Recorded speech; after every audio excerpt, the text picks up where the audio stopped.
Welcome to The Neighborhood, a show where a mother and her daughter talk about business, community, and everything in between. Now hop aboard the trolley and let's go.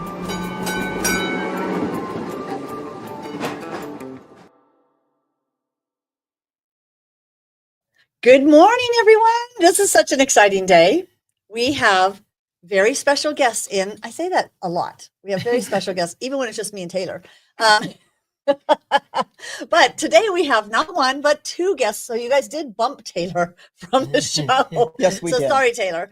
But we do have with us a fun topic because it's been one that has been on our mind here at the Village. Actually, for over a year, we had our first modern elder meeting a year ago, and we had so much chaos around the title that we just started it up again about a month ago.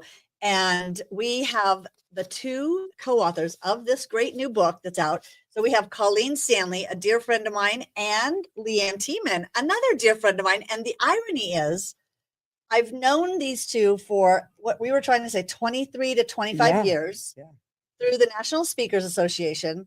Colleen and I started that association the same year, which I was thinking it was 1999. Well, we don't want them to know exactly how elder we are. Well, yeah, we are, but we're modern elders. But we are modern. We're modern elders. But you and I joined the Speakers Association, and we immediately got into, was it called the Mentor Program? Or I think that was the essence of it. I don't know if that was the title of it. And we were in that first year together. And if you're, you can choose to sign up in the Mentor Program, and then you say, here's what I want to work on. And they partner you with a mentor that had experience in that area. And I said that year, I want to write my first book.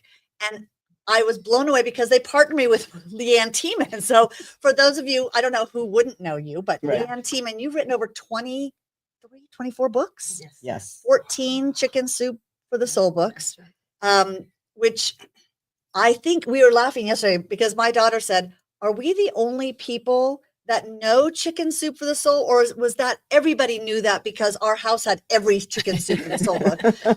And so my kids grew up just thinking, oh, my mom just likes chicken soup, I guess.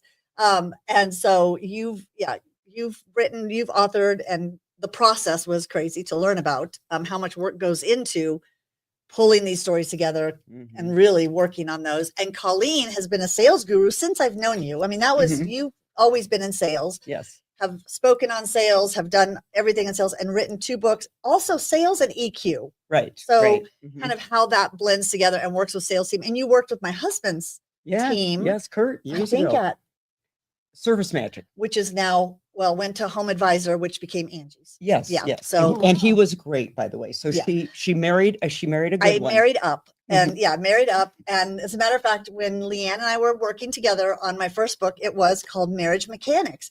And it was about the whole thing of how do you stay happily married. And now it's been 36 years. And my husband and I were just newly married, and we went to your workshop, and I don't remember the church. Was it a Colorado community, I think. And we just cracked up because we were newly married, and we thought, well, if those two can make it. If they can make it, anyone can do it. Because they were being very transparent. They weren't acting like everything was perfect. Oh my gosh, the stuff we've gone through in 36 years I had been married before, I had 2 kids. So I was a single mom going into a second marriage with 2 kids. And then we had all the chaos that we survived through with raising teenagers. And then our son was at Columbine. So we had all the trauma that went along with that. Wow. And so it's just like how our marriage has survived. So it's that I look back and go, we worked together on that first book about that. I hope that book is still available, honestly, because mechanics was a really good part of that title, which practical things people do to be happily married, not just stay married, but happily married. Yeah. And LeAnn gets the award because you're 50 years and beyond marriage, right? How many years? Here's what Mark says. 55 long years. And then I have to say, we have another fun part of our show because I have to tell both of you every week, and my girls know this, I have wanted a live studio audience. I want a live studio audience every week. We have a live studio audience. Make some noise back there. In the studio. I love it so much. So shout out to, let's just call out a couple of you. Karen Ruth White is in the audience. And Heather Lutzy is in the audience. And they're also part of this group that we're putting together here at the village with our elders. We still haven't officially, it's a Monday mentoring or a monthly mentoring. We're still playing with how this is going to roll out and working with the city on a lot of this with the economic development teams. And so it's going to be a fun. So we talking about mentorship. And then Colleen, you and I were talking, and you talked about this new book you have out and that it was coming out. And today is the official launch day. It's so, yeah. We are tooting and hooting all over the social sites. So So thanks for having us on this day. So today's the official day. Be the mentor who mattered. And so LeAnn, you have been a mentor to so many of us that has mattered. Thank you. And what I loved, I got this book. I don't know when you actually sent it to me, but on Friday. So I was gone on vacation. I got back on Friday morning. I walked to my office. I saw a package. I was like, oh, I wonder what this is. And I opened it and saw the book. I was like, oh, I have only a weekend to read this before you guys are here. So it was an easy, fun read because I love the format so much. And we'll talk about that. And the topic is so relevant to us. And so if you're watching live, we want to hear your questions about mentoring. And we have our live studio audience that's going to be chiming in. See, usually I have to do a sound effect for loud, obnoxious cheering. But no, today we have it actual right here. I love it so much. We have loud, obnoxious people here. I know. Well, that's every day here. We always say I get in trouble when I go to our wellness side because it's the whisper zone. So they say they're going to put a shock collar on me when I cross the line. I get shocked. I can't go over there. I always get a massage therapist or someone that sticks their head out going, oh, sorry. Okay. And anyway, we're going to go over here. So I'm always the loud, obnoxious one. But you need a whisper mentor. I need a whisper mentor. I don't know. I need like a dog where they have their vocal cords removed. I think that's what I need. I'm just loud. It's fun. Okay, so tell me first, because you've been in sales, you've really focused on healthcare industry for so many years. What brought you guys together to say we need a book about mentoring? It was Colleen's idea. You tell them how it all initiated. We'll do it in two parts. Okay. So, and I'm gonna pull this closer to you. And I can get closer. Yeah, Is that better? Or if you want to hold it, you can. If we can pick it up here. Yeah, it's great. So for years, I practiced what a lot of people practice. You got quiet time, gratitude, prayer, meditation. And so in my morning gratitude, I was always mentally running through all of these mentors that I had in my life. And part of that came about because, as I share in the first chapter, is when I was 14, I had a brother, John, that was killed in a car accident. And he was just this charismatic, wonderful young man. And a year later, my parents divorced. And so the family unit just fell apart. And as a result, I think as a kid and a young adult and even an older adult, I was always looking for mentors, or I was so grateful for any help I would get. Right. So it started there with the gratitude. And then I'm literally out for a hike here in Colorado, and out of the heavens comes this LeAnn's voice, face. No. Be the mentor who matters. And I didn't know what I was going to do with it, but I purchased the URL. That was about 4 years ago. Wow. And then I shared the vision at LeAnn's cabin and for this book, and I'll let LeAnn take it over from there. Well, she told me that she was going to collect and stories that she wanted to write her own, and that she was going to collect stories from other people. And as we'll explain later, this is not an official mentorship program and idea. It's statements and individuals and single things that can actually impact. And she said, I'm going to be collecting stories from a lot of people. And then I said, oh, that's one thing I know. I know how to do that. There's lots of things I don't know how to do, but what I do know how to do is help collect and help people rewrite their stories. And that's all I did. The people would submit stories for the book. And I used what I learned about writing true personal stories to personalize it, sort of set the scene, add some dialogue, but always sending it back to the contributor to make sure this is your story. And it's important that I told it just right for you. And by the grace of God, and I say that reverently, almost 100% of the time they say, you nailed it. So that's what I brought to the Which I love it when someone can take your words and they make it succinct and they make it understandable. Yes. Better than you were trying to say. That's what they told me. I think a lot of And people that write their own stories, we tend to ramble because we have so much detail, and you have that gift of pulling that. Okay, what are the nuggets that make this a real great story? I think if I said to Colleen, we need to write tight one more time, she might have shaken me. Right tight. Okay, that's a good the writer's right tip. tight. I got that. It was where I was so adamant about people understanding that mentorship can happen in a moment. Right.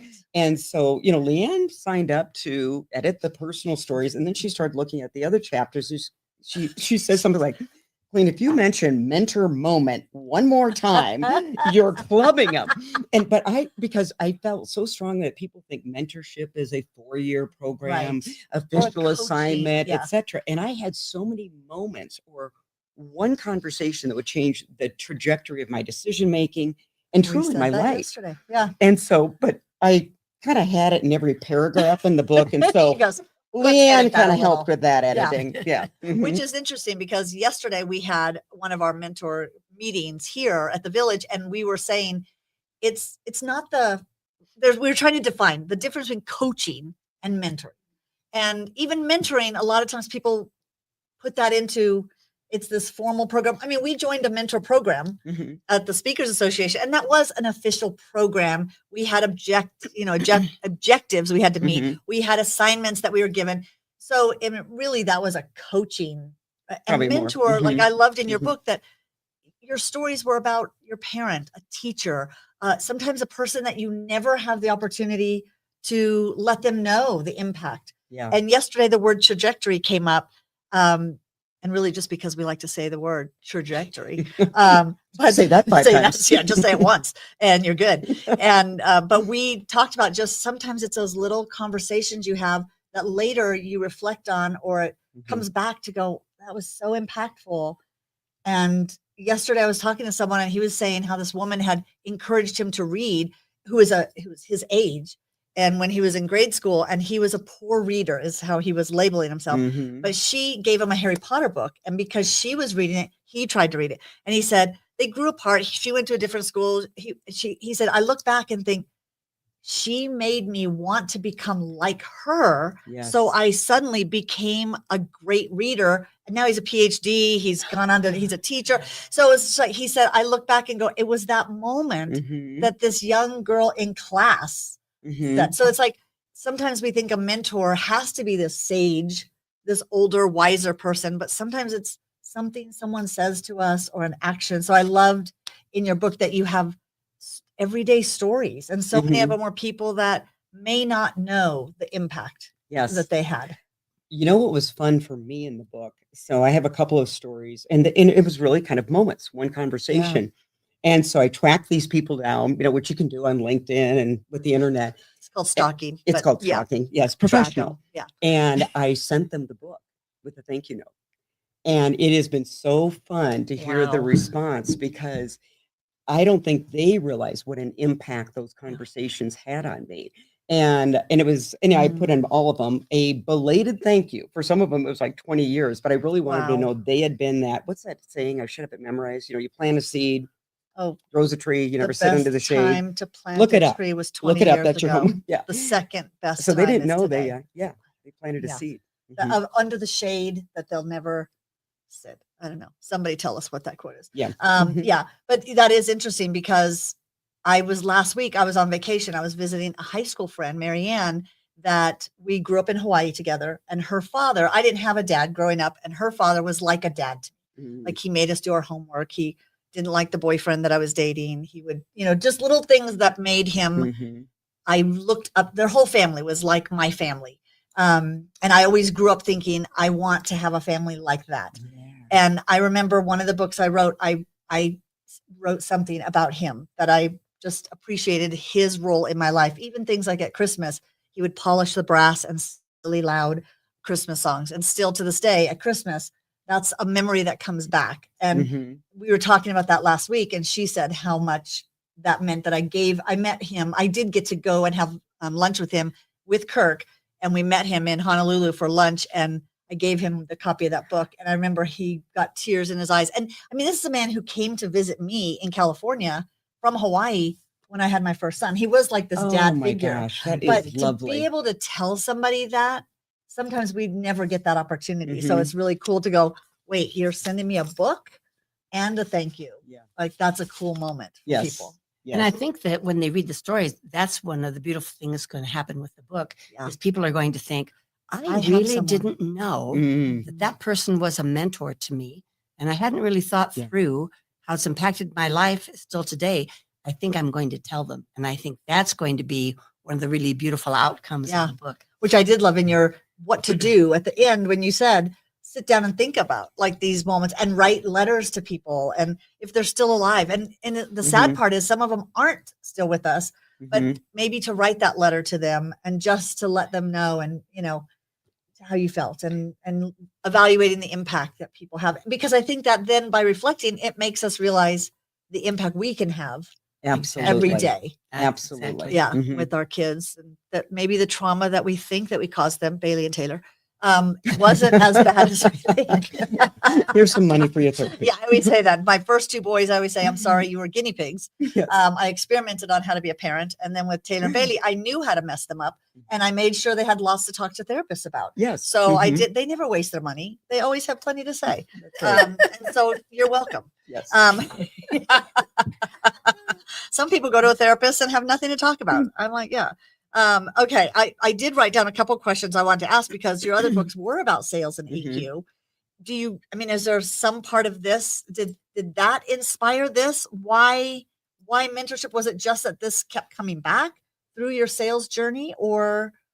I think it kept coming back. And part of it is I was with the company Varsity Spirit Corporation. So I have stories in the book. You have a lot of stories about Varsity, which I would love to just meet their leadership team. They sound amazing. They are and were. Yeah. And so in those 10 years, those were very formative years for me in my 30s. And so I had a boss that gave me a chance, like hired me. I had no sales experience. I was a flyer. Then when I became a regional manager. A flyer. I don't know what that means. A flyer means she didn't know. I don't have any experience. Okay. I'm picturing a flyer like the cheerleaders they throw in the I was air. never a flyer. You could be. Our cheerleading squad was not quite that sophisticated, but we tried. But there were just so many moments that in that career where they either gave me an opportunity before I thought I was ready, and actually before I was ready. Yeah. And that's the encouragement. Like maybe it was because they were a startup and they blew up. They're like a $3 billion company today.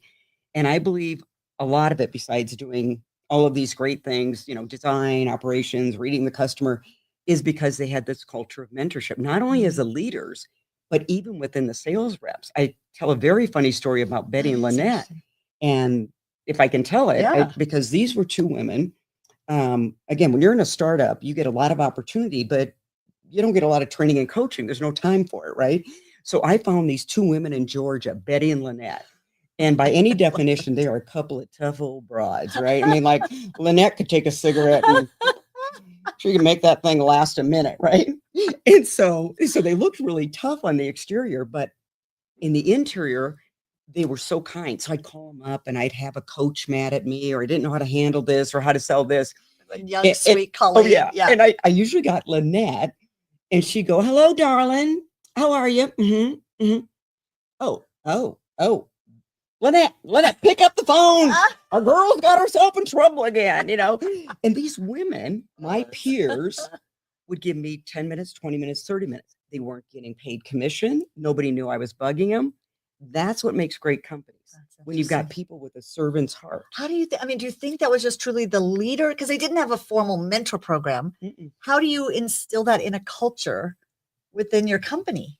You hire it first. So you're looking for people. These women were hired, and I don't think we didn't have a formal behavior-based interview program at that time. There were no assessments. They were just. I think they just were people that they didn't forget where they came from. So I think they're looking at this poor kid going, somebody's got to help her. Yeah, someone's got a poor pathetic thing. I was there with her before. Yeah. That's so interesting. Another person that just, as you were telling that story, Sandy Mazer. Sandy Mazer was one of my early managers at Audia, which became a Deco when I moved to Colorado. And she, bless her, she called me a maverick. I remember her saying, why are you such a maverick? We weren't allowed to wear, this was the days you had to wear pantyhose and skirts. And no jeans. Oh God, no jeans. And I came in on a Friday, and she came in before me on a Friday, and I was the manager of this Cherry Creek branch here. And she came in to the office and saw everybody was in jeans. And she just walked to the back office, and I think email had just come out. Okay. And I think she emailed me, come into my office. And I come in like, and I walked in, she goes, The word clueless flashing over my head, like in trouble and clueless. And she says, why are people wearing jeans? And I was like, oh, well, it's Casual Friday. We started Casual Fridays. And she was just like, you are such a maverick. And I said, it helps with morale. Everybody is so excited to wear jeans to work. And we got to do jeans to work. But Sandy saw in me something that I didn't see in myself. She also knew I was not a numbers person, and I was not a good business person. And yet she put me in this role as a manager, and she made me do the numbers every month. I had to present our P&Ls. wow. I had to present in front of our whole region. You know, our team would get together, and I had to get up and present numbers. She knew I was not good at it, and she made me do that. But she also let me do all the fun stuff. So when we had our kickoff meetings, I got to create the fun game show for the meeting. And so she knew I got to keep her encouraged so she doesn't leave, but I've got to make her learn this side of the business. And I never really saw or appreciated that until I started my own business. And I realized, wow, I never would have been able to do what I do. Even today, looking back on, I still feel clueless most of the time. And I think, but what I can do is thanks to Sandy Mazer. Yeah. It could be you're a maverick. Yeah. And she saw that, but she's like, okay, I can tame her. But, you know, I like the fact that she also maybe not had you learn the numbers because, you know, running a business, it's, you know, I was fortunate because I had these mentors and had a budget to manage in corporate. You get into your own business, if you don't know the finances, you are out of business. You're out of And it business. doesn't matter how brilliant you are. And we all know that. We've been in the business where we see brilliant speakers, trainers, and they're not making money so that's a gift. So that is, it's interesting. And I know Sandy has mentored so many people. She's still at Spherion, another agency today. And I think she's their president or vice president if she hasn't retired. I'm hoping, Sandy, you finally retired and got to rest a little bit. But yeah, the whole concept of mentorship could be, it's just informal, but it is interesting to try to hire for that. Because it's like, what are you looking for in someone who's willing to give and be vulnerable with people and share their failures and how they, you know, here's how this worked for me, and sharing those, I think, is important in a mentor. Well, and, you know, LeAnn's stories were a little different than mine because, you know, she grew up in a wonderful family, right? I did. Yeah. And very blessed. I love this. If you're comfortable, it's what's in the book, but I'm comfortable. yeah, it's in the book. So you're comfortable sharing it because millions of people are going to hear it now. They are. They are. Yeah. Yes. But I love Which the one are you story. referring to? Well, your mom sounds like an incredible human being. Right. And when your brother came home from Vietnam. Right.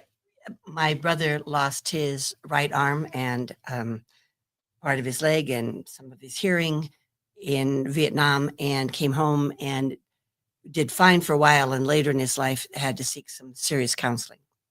We'll never know what he witnessed there. And one of the, in my view, well, I think in almost anybody's view today, a very misguided counselor told him to go to mom at night and berate her for hours for all the mistakes she had made raising him. Oh my God. And my mom is the most devout Christian, good woman ever, really. And when I went to visit mom shortly thereafter, and she was in tears, and we both cried when she was telling me all the things that Denny had said. Wow. And I said, then what did you do, Mama? And she said, I took him supper. I took him supper. And she did day after day, week after week, years for years.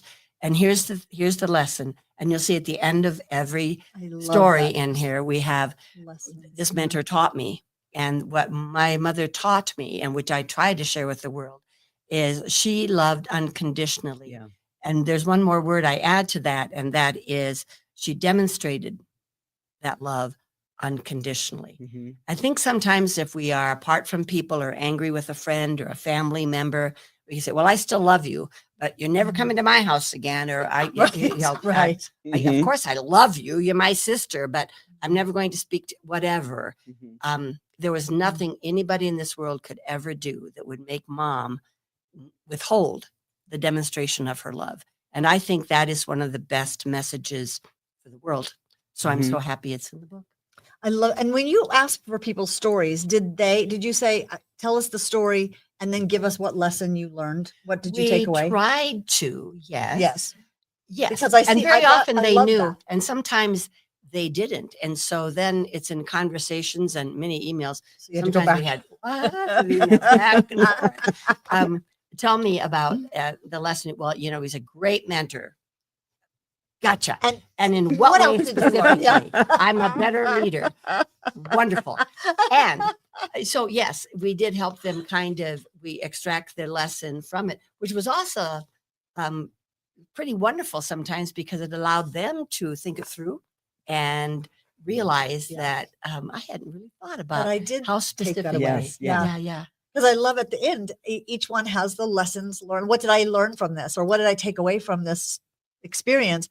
And I thought, did they all have that already? Or did you have to pull it? So you did have to pull from some. We did. And that just makes me think of one other thing. And I think people are going to read these stories and they're going to say, LeAnn said that was about demonstrating unconditional love.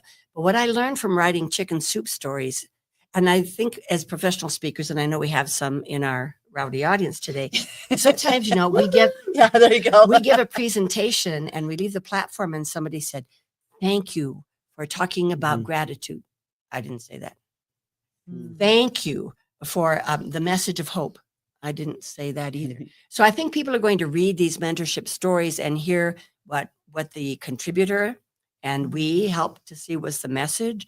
But I think in each of their stories, they're going to do their self-application to their own lives. Right. And find a message and a mentor similar maybe. Yeah, because even, that's what, as I was reading each story, it reminded me of a story in my life. So I think that's the beauty of the story. I think that's the beauty of any story. We hear the story and it reminds us of something like, oh, I've gone through something similar.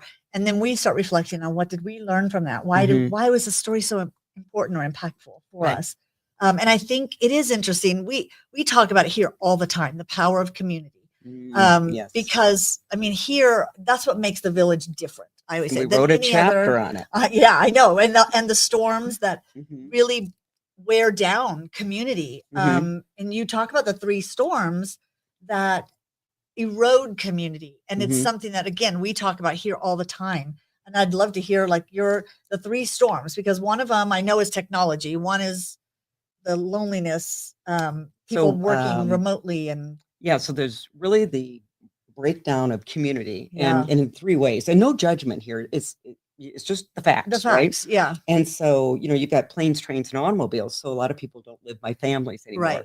They can be estranged from their family, right? They haven't learned what your mother so wonderfully taught you. Yeah. And so what happens is they say there's an epidemic of loneliness here. And part of it is we simply don't have some of those community structures in place. There's been, even in business, there was a day when everybody went in the office. I think that's why people love the village workspace, right? And so remote work has great attributes to it. But you think about a young professional, like I got a lot of hallway conversations. We go out to lunch after work. And so they're not getting that. And then if you take a look at the breakdown of the church community, now don't worry, we're not going to have you convert today, but that used to be a place of gathering, and church membership is down. Yeah. And so as we talk about in the book, I think it's Miador, he says, it's not so much the church community. Have we forgotten what it's like to live in community? Right. In community at all. It's like we just are so, we now can just watch TVs in our homes and work out in our homes. Yeah. Work in our homes and order food to be delivered to our home. We don't have to interact. I laugh because my husband always says the best experience was him buying the Tesla, because he said, I didn't have to interact with a human. He says it kind of jokingly, but kind of not.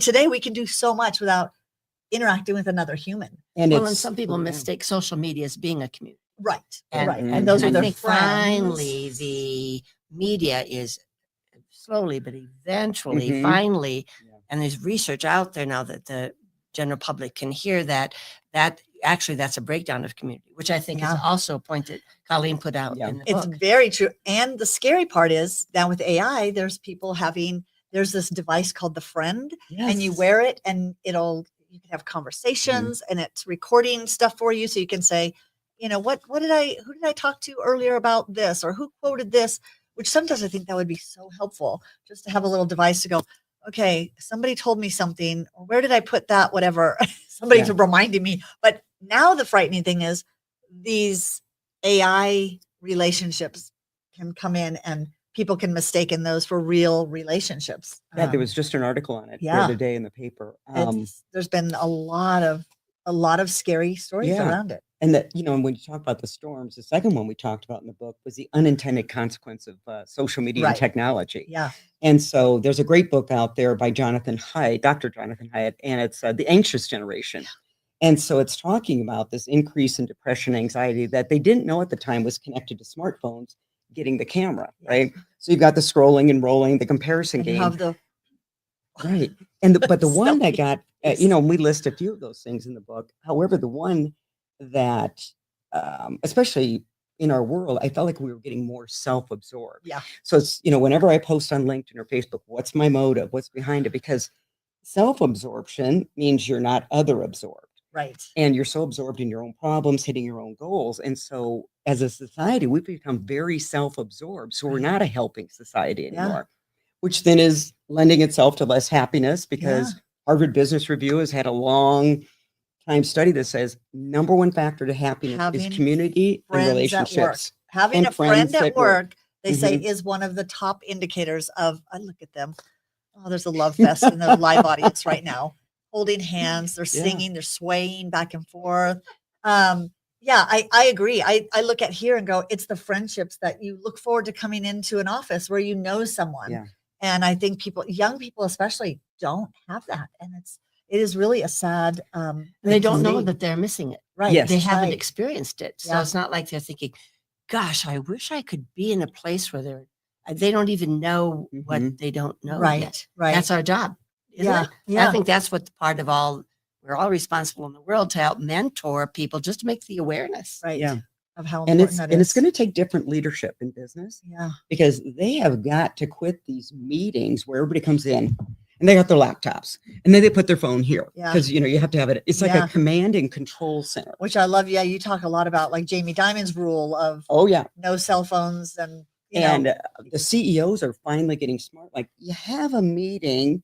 Isn't the meeting to meet? Yeah. Instead of like trying to get off your last email, they don't look left, they don't look right. So then they're wondering, why don't I have a best friend at work? Because you're not talking to the best friend at work. Yeah. Yeah, whether it's Zoom or in person. Which is interesting. So leaders are going to have to change this with the I technology. hate getting on Zoom calls and everybody turns their cameras off, because I'm like, no one is actually paying attention on if they don't have their camera on. Yeah. I mean, and the leadership needs to set that expectation. Yeah, they need to say, no, you can't have your everybody, camera on, don't show up. Don't even show up. Don't even log in. Yeah. No.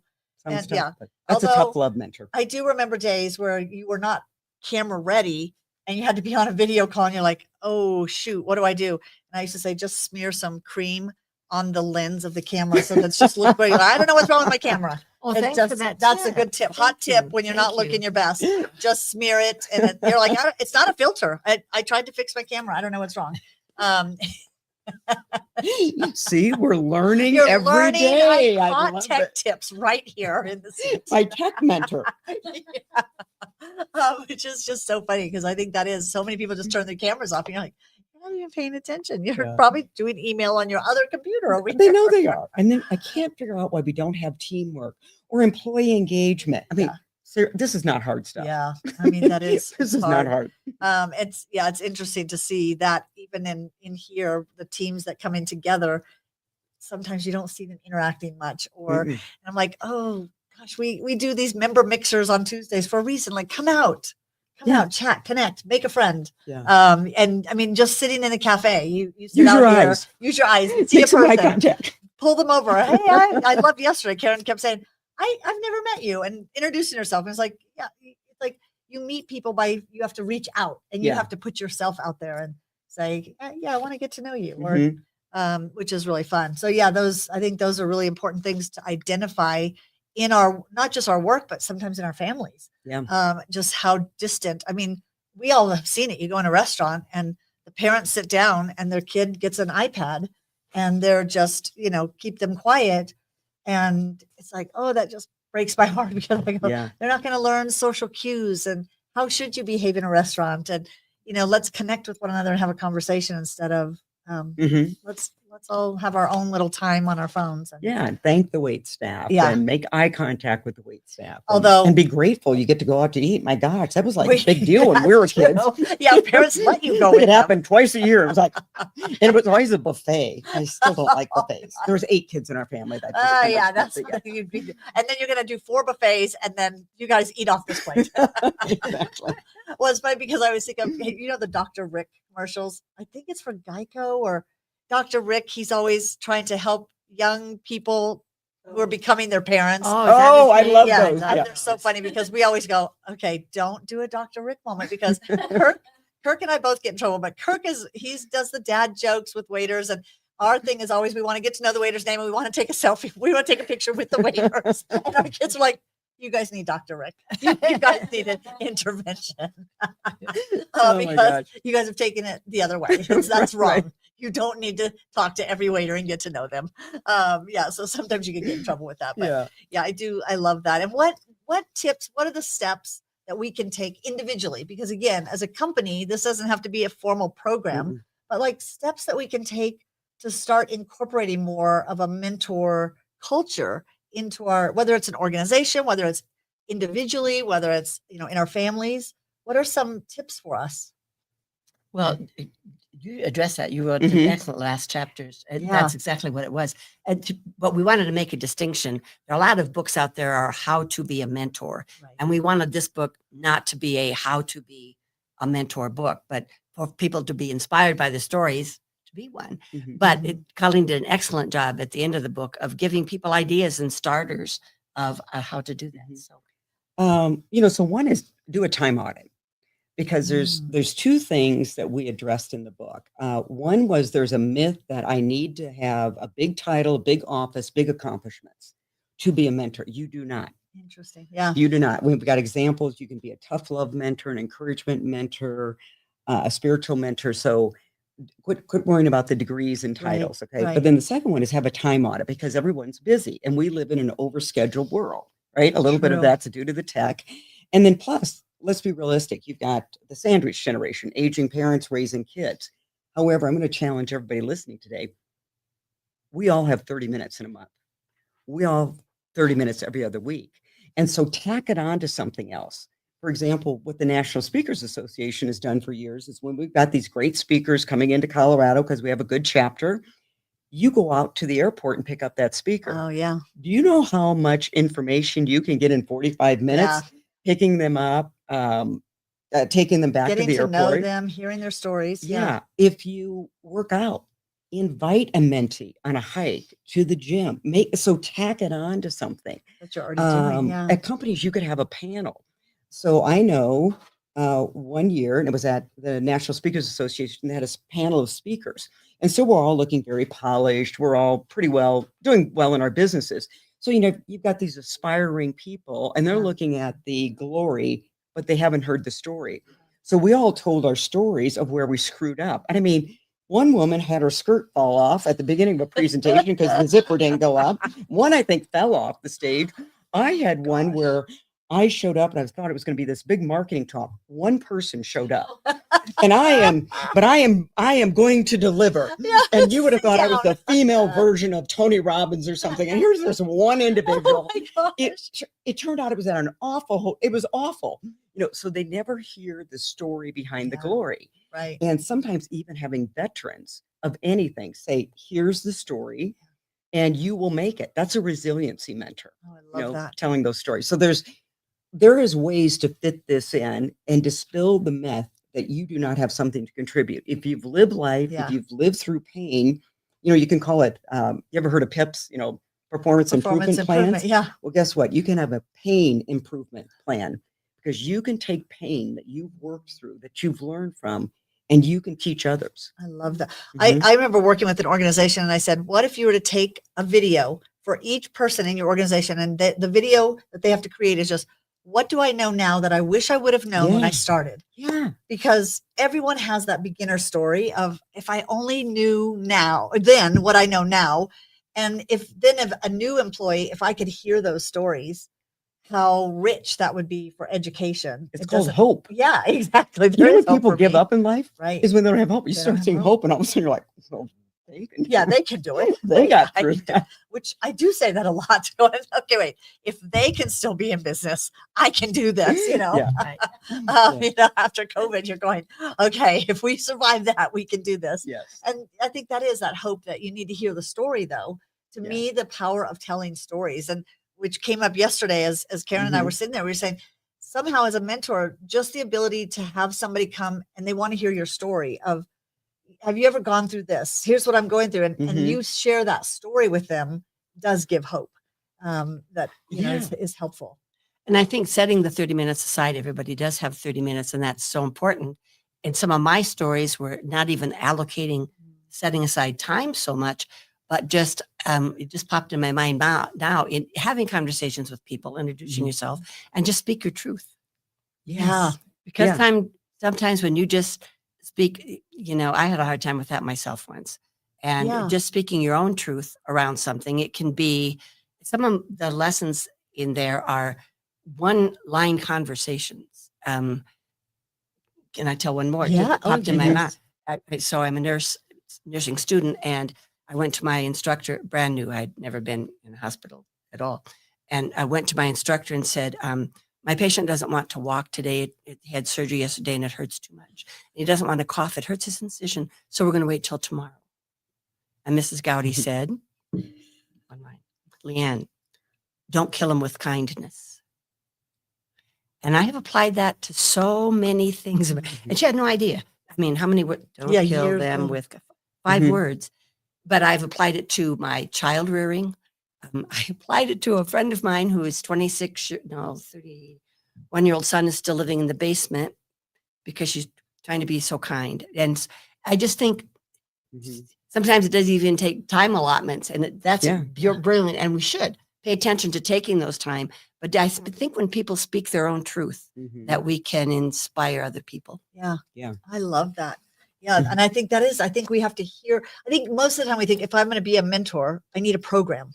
Oh yeah. I need Looking a for a program. program. And they Google, how do I have to, do these things and have these questions written for them, or I need to be able to evaluate their business plan, or it's like, no, how do you just every moment be Yeah. that mentor? Because the ones Yeah. that are the most impactful are usually those that, look, how many years later was that that you remember those 5 words? 58. Yeah. 50 plus. I was 5. Yeah. I was just She 5 was a when I. student who said in She was a kindergarten, prodigy. who said, I want to be a nurse someday. And yeah, I just think it's those, how many years that those words were impactful to Right. you Mhm. because it just was at the right moment. Something said, It's getting intentional. yeah, Well, And in a and- busy world, we've lost yeah, paying attention. right. And when Mhm. Colleen asked me if I would help her with the book, I said, yes, I'll edit your stories. And she said, and this is a message for every listener and our big audience today. I said, and she said, and then you should write stories. And I said, I don't have any mentor moments. I mean, Oh. because I knew she did. She comes from business and she'd already, and a lot of your stories are around your Mhm. business work. Yeah. And she'd already told me about this and this. And I said, I don't have mentor moments. So you're thinking business mentor Well, I immediately. just Yeah. more official. Right. And it was only on my walks and in my prayer time and so forth. I think, oh, mom said that. Dad said that. My nephew's little boy said that. My Oh, teacher, Mrs. my- Gowdy yeah. said that. And so I think as people read the book, they'll Mhm. start to think of, That's so interesting. they may think of, even when I was writing chicken soup stories for different topics and all, I wrote 3 for nurses and they would say, oh, I don't have a story. Mhm. But they would read one of the stories in the book and go, Oh, I have one. Yeah. Yeah. Yeah. Yeah. And so I'm hoping that that's one of the things that the readers and listeners will do and realize is that they do have mentor moments that in their lives. And I'm curious, all of us, can you think of a teacher who said something to you that to this day you still, a teacher in school, like not at work, but at school? Can you think of a teacher? Initially they're going to say no. Yeah, I No, know. probably not. But another thing I'm big on. If in the stillness and in quiet time, if we just allow ourselves that, in that quiet time, I think, yes, you'll think about a teacher. I bet people in the audience, even here today, are thinking, no, I really don't. Think of one? Oh, wait a minute. Who's oh, a wait teacher? a minute. You know, My Heather? teacher was the choir director. Choir director. Yes, Oh. and he believed in me and my voice, and way before I did. Which is interesting because how old were you? 17, 16, 17. Okay, so you were a little older, like 16, 17 for a choir teacher to think you have this great voice. The confidence that instills in you. I was in 4th grade and I remember Mr. McCarthy, he said I was an alto. I was a good alto. At 4th grade, I didn't even know what that meant. But to this day, I'm like, yeah, I'm an alto singer. You're I'm a an good alto. singer. Abba might have missed out on me, but Exactly. I could have been up there with the best of them because I'm a great alto. Mr. McCarthy said, I just think the impact is so huge that sometimes those encouraging words are spoken and we carry them with us and we're able to do things that we didn't think we could before. Okay, so you just reminded me of one. Yeah. Now I write about this woman in the book, Jan Gruber, but for another reason. Yeah. But so she was our drill team and dance team coach, and it's an award-winning drill team. So there's a whole story behind that. However, I remember one time she pulled me aside, and I don't know what I was doing or not doing. She said, Colleen, I need to have you, and I think act in a certain way. She goes, people look up to you, and they're going to follow your lead. Oh, interesting. Now, she didn't say you're a leader or anything. She just said, and you just reminded me of that. And I remember becoming more conscious of what she asked me to do, but I had no idea. I was either being a jerk, snarky. I don't know what I was doing. But she was wise enough to know that they were following me. Right. Yeah. Wow. Yeah. That is interesting. Okay. I'm curious. Anybody else? Oh, I see some comments in here. Book name, please. Sorry. Yes. We keep talking about it. Yes. Be the mentor who matters. And it's available. That mattered. It's available today. Yeah. We're official launch day everywhere today. You get your finest books. I'm assuming. Do you want them to go to your website? No, go to Amazon. That'll probably be your best bet. Go there. We've got it on our website. Let's drive sales. Yeah. Yeah. Sandy, Zahara said, Sandy, my old manager, reminds her of her mentor who made me go through such experiences. Yeah, I just think it's interesting when people make us do the things that we're not good at, or they see something like your coach did, who said people look up to you, and maybe she saw that you had that capability, but you weren't harnessing it. You didn't see that you had it. No. And all of a sudden, like, who's watching me? Yeah, who's watching? But then from then on, you're always thinking, okay, I'm setting an example. Yeah. I better not goof off too much. And not only in dancing, because then you take those messages into life. And saying you're a great singer, I'm sure that wasn't only about singing. And I mean, Heather, you're one of the most successful people I know. So I'm sure that that person having recognized that in you and validating your ability, it just had to go huge into the other parts of your lives. Yeah, which is interesting. Did you say you have a story, a teacher? I just remember a math teacher named Mr. Perfect. Wait, that wasn't his name. And he was a Mr. large Perfect. man, not Cary Grant-esque. And I just remember in the 8th grade walking up to him at the end of class and saying, Mr. Perfect, my mother told me someday I'd find you. And in that moment, he laughed and he loved the joke. And I was like his favorite for the rest of the. Which is funny that you made him laugh. He showed me a generosity of spirit in his laughter. Nice. Yes. And I learned a lot from that. How old were you? I was in the 8th grade. 8th grade, which is interesting to think in 8th grade, you made him laugh. You saw him as somebody you looked up to, and then you carry that forward and you become a comedian. Yeah. I mean, it's kind of interesting to think. It was a lesson in like the power of laughter to build rapport, to get a good grade. Yeah. You know, to get the And answers.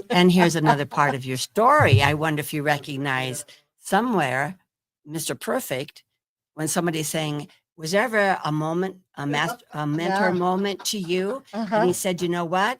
It was in the 7th grade, and this young girl came up to me, and she said to me, and I was big and I was overweight and I wasn't. I'm just saying, you without knowing, you provided him a mentor moment. I think that's the magic of what you've done with this book, is reminding people of what they might have forgotten as really inspirational moments in their lives. Exactly right. On both sides. Right. Yeah, and Exactly. Karen's saying That's the what- magic of this book is, reminding us it's both ways. Yeah. That we may be looking for ways that we can be more of a mentor to people, but also making sure that it's, reminding us that it's both ways. Yeah. When somebody sees us as a mentor, we're also gleaning an important lesson from Mhm. that as well. Yeah. Which You is know, really good. It's interesting, like you said, the one sentence. So it's not in the book, but I remember when I started in the sales training profession. So I do this really strategic thing. I moved to Denver, Colorado. I have no business, no business plan. I don't know anyone, but I'm in the Right. business. I'm Yeah, in that was business. brilliant. So I signed Obviously it on with was. a Sandler sales training firm, and I went to my first conference. And so these people are all really successful. I don't know what I'm doing. It's been a common theme in my life. And there was a gentleman that everybody knew was the guy. And I got introduced to him, and I'm thrilled. And he looks at me and how long have you been in the business? I think it's been 4 months. And he goes, "You'll be fine. You've got personal presence." He walked off. And I don't know what personal presence was, but I was like, I got personal presence. I'm gonna make it. I'm gonna be okay. I got personal presence. And then But she's going back looking he it up. probably doesn't even remember saying that, but I do remember this. He looked me right in the eye and said, "You've got personal presence. You'll be okay." So it might have been 10 Wow. seconds, That's so full good. attention, and then he walked off. Mhm. That's so And good. boy, did I need to hear those words, because when Yeah. you're working straight commission, building your own business, you're like, this was a great idea. Yeah. That's so interesting. Yeah. Just those little Mhm. affirmations Yeah. that really impact us. Maybe they say that to every single person, but I don't care. It was mine that but day. like the starfish, it mattered to this one. That's right. Yeah, it's, those, Oh. which is another reminder to us is the power of just compliments. Yeah. We see people every day, and Mm, the power of a genuine compliment about their Right. character yeah. and how we always say in here, it's like, you just don't know what people are carrying in. Mhm. And you say one thing that might lift their spirit. It always makes you feel good, but Mhm. you just don't know the impact that it could have, Yeah. in there. And We these have mental two, moments. Yeah, Yeah. those mental Absolutely. moments. They are. Yeah. Mhm. Don't say that one more time. LeAnn may snap. Yeah, it was in every paragraph. So thank Well, goodness.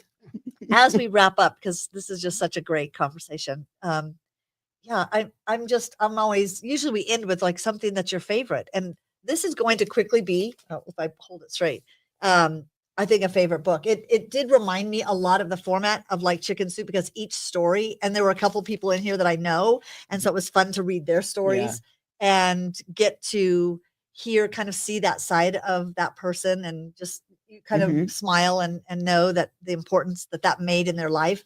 So you're going to love this book. So grab it today. Yeah. And be the mentor who mattered. Yeah. I love that. Aside from this great book being your favorite, do you have something right now that you're listening to, that you're reading, that you're watching, that you feel like is a favorite in your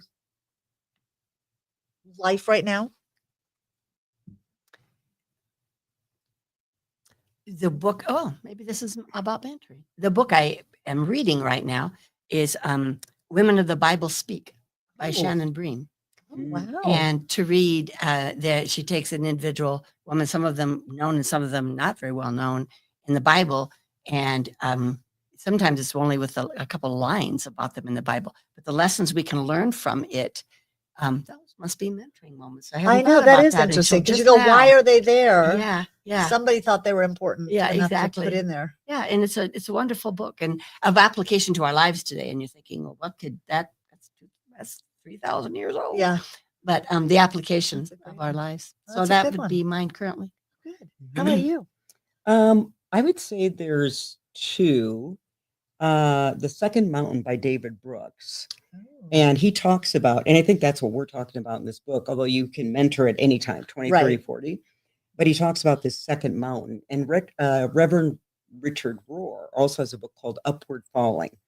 And so the themes are similar in the books, where the first part of your life is invested in, doing well in your position, making money, You're and striving. getting right, and striving. you're And there striving. is nothing wrong with that. Right. Because this is what gives you confidence as long as you don't become narcissistic about Right. it, right? But then there becomes a point where it's the second mountain, or Yeah. it's time to do something else. And this is where I feel like part of the motivation for the book was it's time to serve, and it's time to Mm. pay it forward. Yeah. And so I'm not going to do it justice, but both The talk second about mountain. Okay. if you reach that mountain and you've had failures, you've had successes, and it does build your identity, but then it's time for something else. Yeah, And don't let your identity be tied to the first half of your life. I love Okay. that. But you can build on the first half of your life. Which is And- the whole concept of this mentoring. I feel I Mhm. keep saying, I use this phrase a lot lately, is I feel like there's a lot of people who feel the stirring. Yeah. They feel this stirring that it's time. It's Mhm. time, which we've both talked about. Chip Connolly, that's one of my favorites right now. He has a podcast, Mhm. and it's he has the Modern Elders Academy Mhm. in Santa Fe, New Mexico, And and Baja, California. Yeah. Mhm. And you go away for a week and you hear different speakers. And but Chip Connolly has written a few books, and one is reinventing midlife. Mhm. But it's that concept of, you spend that first half, and he became a modern elder to Airbnb Yeah. because they were all young, which Kirk, my husband, he was hired where he is now because he said the only gray hair, Yeah. that they needed a coach for all these young executives that had been, developed these companies. And he comes in as the modern elder. And I think I'm loving this podcast, Chip Connolly's podcast, because it's all about that second mountain. It's all about that reinventing midlife. Yeah. And really, you think about it, in our 50s and 60s, it is midlife nowadays Mhm. because we're living longer. And when people tell me, well, I'm too old to start doing something, I said, if you even had 20 years left, that's a long time to do nothing. Right. 20 years is a long time. What if you have 40 years left? Yeah. That's an eternity to do nothing if you think you're done. So it's like to continue learning, to reinvent ourselves, to look at how can we contribute and give back, and be intentional about those mentor moments. And I just think this is it's just such a timely topic, such a timely book for us. I can't wait for our whole group to read this because I just think this is where we need to be looking. A lot of us in this stage of, okay, we've built these careers, we've done all the things, and I keep looking at, what is next, and not just what's another career, but what does that next chapter look like? And this woman that I'm working with, she keeps saying, I want you to design. I want you to design this next stage and be intentional. Don't just, because I've always it's just turned into this, it's turned into that, but to design that next chapter, which is a great way to be intentional about how are we mentoring and giving back and contributing. So such a great conversation. I know this book is going to do remarkable because I just think it's, again, needed in our communities right now, needed in our lives right now. And all of us should look for ways to be that mentor who mattered. Yeah. Thank you, ladies, for an amazing. Thanks for having me. Yeah. The crowd is going wild. Over there, the confetti guns. It's going The wild. tooting, the New Year's Eve, the New Year's Eve horns. the balloons. Ruth, we need you and your lovely husband to get in here because you two are also mentors in here. She's saying, I appreciate your warmth and compassion. Yes. Thank you, Ruth. Yes. What a wonderful discussion. And we'd love to hear your mentor stories in the conversations in the chat here. Share who's a mentor that mattered in your life. Tell us that story. And if they're still with us and if they happen to be on Facebook, tag them, or LinkedIn, tag them, because they need to hear. And then you can write them a note. They'll love it. I wrote order a book for them and send it with a little note in there. There you go. Oh, even I wrote better. my typing teacher a note years ago. We did not like him in high school because he was the type, he'd kick your feet and you're like that. And those were those manual, and they used to things. hide the keys. We're 100. Okay. Yeah. And so I wrote him a note because I can type like a whiz today. Accounting was easy for me in college. He wrote that, and I wrote him a note. Thank you for being that teacher that had rigor. I don't think that was the words I used, but because we just didn't appreciate it at the time. Yeah. He sent you back a note and asked you why you didn't type it. And he circled and read all the typos you had. He did not. He did not. But I did later see him, when I went home for something, and he remembered the note. I Oh, wow. And it was so Oh, I'm appreciative. sure he Yeah. did. Yeah. We all remember Oh, those. I wish Mhm. I'd have known him.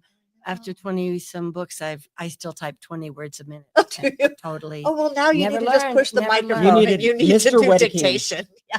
Kicking your feet. Stand up straight. I know. I always say I wish I wouldn't have cheated in typing class because I cheated in typing class and I still don't know the numbers at the top or any of that. So, but thank goodness for dictation now. I just like Exactly. turn that microphone on and talk. But thank you. And thank you Thank everyone you, for Gina. tuning in. Thank This you. has Thank been you so wonderful. much. Thank Great you. to share it today.